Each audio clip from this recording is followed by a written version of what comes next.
Hallelujah. Praise the Lord. ஆண்டவருடைய பரிசுத்த நாமம் மகிமைப்படுவதாக. ஆண்டவருடைய சுவிசேஷத்தை பவுல் எங்கும் எடுத்து செல்லுகிறார். அவருடைய நாட்களில் ஆவியானவர் அவரை வல்லமையாக பயன்படுத்தி அநேக இடங்களுக்கு சுவிசேஷத்தை கொண்டு செல்கிறார். அப்போ பிலிப்பியன்ஸுக்கு போகிறாரு. பிலிப்பியன்ஸில் பயங்கரமான எதிர்ப்பு. அதே மாதிரி ஆத்தும அறுவடை அங்கே நடக்குது. அங்கே கொண்டு போய் அவரை ஜெயிலில் வச்சிடுறாங்க. அந்த இடத்துல ஜெயிலில் அவர்கள் பாடி துதித்த பொழுது அந்த இடம் அசைகிறது. கொண்டு போய் அரெஸ்ட் பண்ணி வச்சாலும் அவங்களுடைய துதியை யாராலையும் அரெஸ்ட் பண்ண முடியலை. இந்த உலகம் ஓரளவுக்கு தான் கண்ட்ரோல் பண்ண முடியும், ஆனால் அவங்களுடைய ஜெபத்தை கண்ட்ரோலே பண்ண முடியாது. அந்த ஜெபம் இந்த உலகத்தை அசைக்கும். அவர் பிலிப்பியன்ஸ்லேருந்து வெளியே ரிலீஸ் ஆகி வராரு. பிலிப்பியன்ஸ் ஜெயிலேருந்து வெளியே வராரு. சரி, இப்போ தான் ஒரு பெரிய பிரச்சனையை சந்திச்சுட்டு வந்திருக்கிறோம், திரும்ப அடுத்து நம்ம என்ன பண்ணணுங்கிறத நம்ம யோசிப்போம் இல்லையா? ஸோ பவுல் யோசிக்கிறாரு, சரி ஓகே, இங்கே சுவிசேஷத்தை அறிவிச்சாச்சு, இங்கே ஆத்துமாக்களை கர்த்தர் கொடுத்துருக்காரு, அடுத்து எங்கே செல்லணும், நான் எங்கே போகணும், ஆண்டவர்கிட்ட ஜெபம் பண்ணுறாரு. ஆண்டவர் சொல்கிறாரு, பவுல் நீ தெசலோனிக்கே பட்டணத்துக்கு போ அப்படின்னு சொல்லி. ஸோ தெசலோனிக்கே பட்டணம் எப்படின்னா நல்ல ஒரு கடலுக்கு பக்கத்தில் இருக்கிற ஒரு இடம். பயங்கரமான பிஸ்னஸ் பாயிண்ட்டாக இருக்காங்க. நிறைய பிஸ்னஸஸ் நடந்துகிட்ருக்கு. அது மட்டும் இல்லை, பொலிட்டிக்கலாக ரொம்ப ஸ்ட்ராங்கான இடம். இந்த ரோமன் கவர்மெண்ட் வந்து அந்த இடத்துல ரொம்ப ஸ்டேபிளாக ரொம்ப ஸ்ட்ராங்காக இருக்கிறாங்க. ஸோ பொலிட்டிக்கலாக இம்பார்ட்டண்ட்டான இடம். அட் த சேம் டைம் அந்த இடம் வந்து நல்ல பிஸ்னஸ் பாயிண்ட்டாகவும் இருக்குது. ஸோ இப்போ இந்த இடத்துக்குள்ளே சுவிசேஷத்தை கொண்டு செல்லணும். ஸோ சுவிசேஷத்தின் வெளிச்சம் அதை சுமந்துகள் கொண்டு செல்லுகிற அப்போஸ்தலனாகிய பவுல் மூலமாக தெசலோனிக்காவை தொடுகிறது. 3 வாரங்கள் அவர் அங்கே ஊழியம் செய்கிறார். Just 3 weeks of ministry. அந்த இடத்துல மிகப்பெரிய பலன் உண்டாகிறது. ஆண்டவர் அனுப்புனார்னா கண்டிப்பாக அந்த இடத்துல அறுவடையை கொடுக்குறாரு. அந்த இடத்துல அறுவடை வச்சுருப்பார். பவுல் ஜபாலயங்களுக்குள்ளே நுழைந்து கிரைஸ்ட்டை பற்றி பேசுகிறாரு, கிரைஸ்டோடைய பேர்த் பேசுகிறாரு, ஓல்ட் டெஸ்டமெண்ட் ப்ராஃபஸிஸ் பேசுகிறாரு, அவருடைய மரணத்தை குறித்து பேசுகிறார், அவருடைய உயிர்த்தெழுதலை குறித்து பேசுகிறார். இந்த சத்தியத்தை எல்லாம் ஜனங்களுக்கு எடுத்து உரைக்கிறார். அதை நிறைய பேர் கேட்குறாங்க. அதில் நிறைய பேர் தொடப்படுறாங்க. நிறைய பேருடைய இருதயத்தை தேவன் தொடுகிறார். அதில் பார்த்திங்கன்னா ரொம்ப ஹைலி எஸ்டீம்டு பீப்புள்ஸும் ரட்சிக்கப்படுறாங்க. அதுக்கப்புறம் மிகப்பெரிய ஒரு எதிர்ப்பு வருது பவுலுக்கு. இந்த சுவிசேஷத்தை அறிவித்ததினால் மாத்திரமே மிகப்பெரிய ஒரு எதிர்ப்பு வருது. இயேசுங்கிற ஒரு புதிய ராஜாவை பற்றி, ஏன்னா அது பொலிட்டிக்கலான இடம் இல்லையா, அந்த இடத்துல தான் இயேசுங்கிற புதிய ராஜாவை பற்றி இவர் கொண்டு வராரு அப்படின்னு சொல்லி நூதனமாக உள்ள நுழைந்து பவுலை அடித்து சிதைக்கிறாங்க. அவர் அந்த ஏரியா விட்டு அனுப்புகிறாங்க. அவர் கிளம்பி வந்துடுறாரு. அதுக்கப்புறம் கிளம்பி வந்து ஜெபம் பண்ணிட்டு, என்னடா இங்கே பிரச்சனையாக இருக்கே, சரி என்ன பண்ணலான்னு யோசிச்சுட்டு அவர் பின்வாங்கலாம் இல்லை, மறுபடியும் நான் எங்கே போகணும் அப்படின்னு ஜெபம் பண்ணுறாரு. அதுக்கப்புறம் தான் அத்தேனே பட்டணத்துக்கு போகிறார். அது இன்னும் விக்கிரகங்கள் இன்னும் பயங்கர டஃப்பான இடம். ஸோ ஒரு இடத்துல இருந்து வெளியே வந்தோடனையும் அடுத்த இடத்துக்கு போகிறதுக்கு அவங்க யோசிக்கவே இல்லை. அவங்க போகிறாங்க, சுவிசேஷத்தை அறிவிக்கிறாங்க. அங்கே சில ஆத்துமாக்கள் ரட்சிக்கப்படுறாங்க.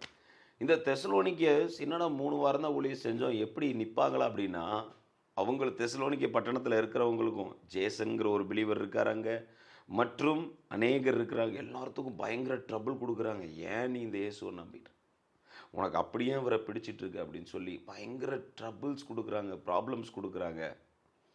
They are very strong. அவங்க ரொம்ப ஸ்ட்ராங்காக இருக்கிறாங்க. அப்போஸ்தலனாகிய பவுல் அதை கேள்விப்பட்டு அவ்வளோ சந்தோஷப்படுறாரு.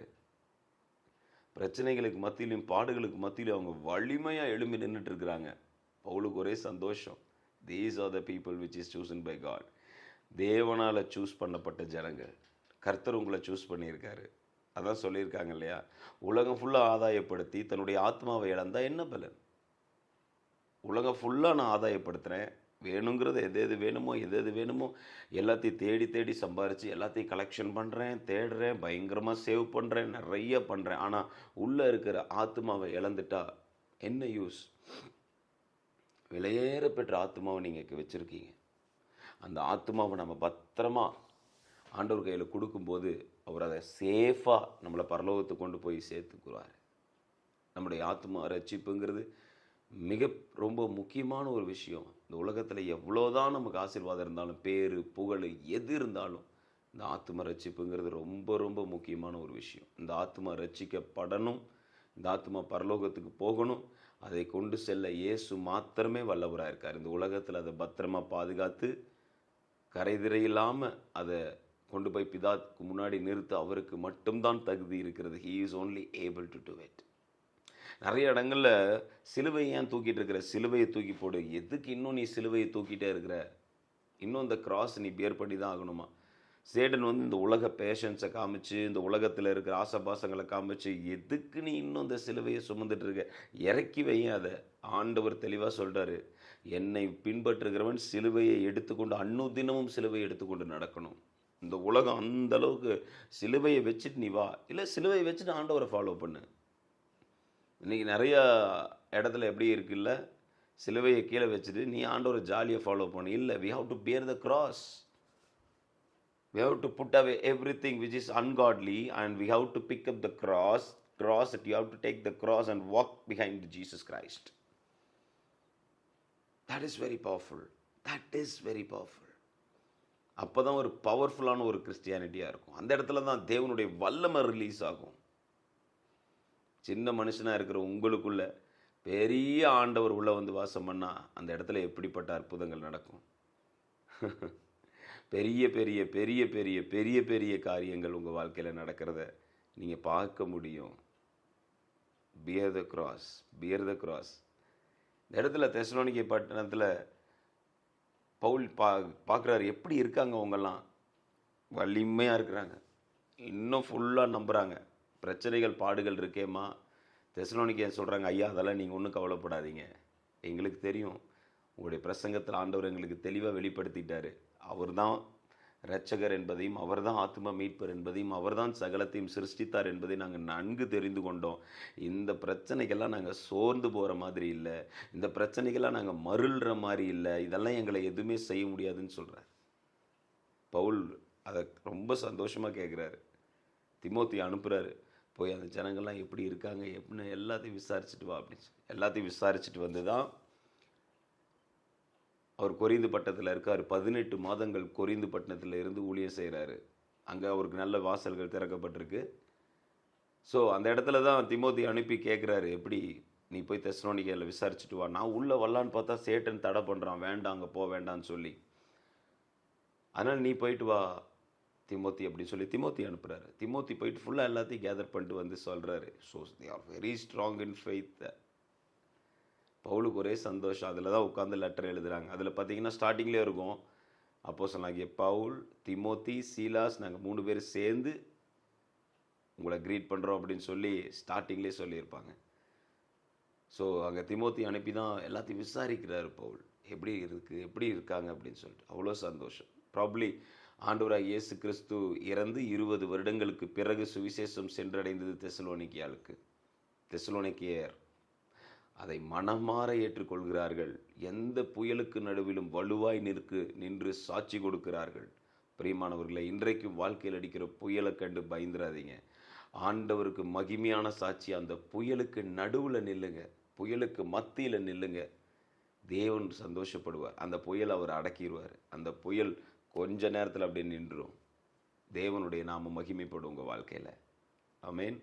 எனவே தெசலோனிக்கேயரை போல be strong in the Lord, be very strong in the Lord. நீங்கள் ஸ்ட்ராங்காக இருக்க தேவனுடைய ஆசீர்வாதம் நிச்சயமாக உங்கள் வாழ்க்கையில் கண்டிப்பாக வரும். அதில் எந்த மாற்றமும் இல்லை. Amen. So good Christian only heart fellowship worship the father, son and the holy spirit. ஒரு நல்ல கிறிஸ்தவன் பிதாவை, குமாரனை, பரிசுத்த ஆவியானவரை நல்ல மனதார துதித்து அவர்கள் ஆராதிப்பார்கள். 2வது, ஊழியத்தை நல்லா கவனிப்பாங்க. ஊழியத்தில் என்ன நடக்குது, எப்படி நடக்குது, இந்த காரியங்கள் எப்படி இருக்குங்கிறத நல்லா கவனிப்பாங்க.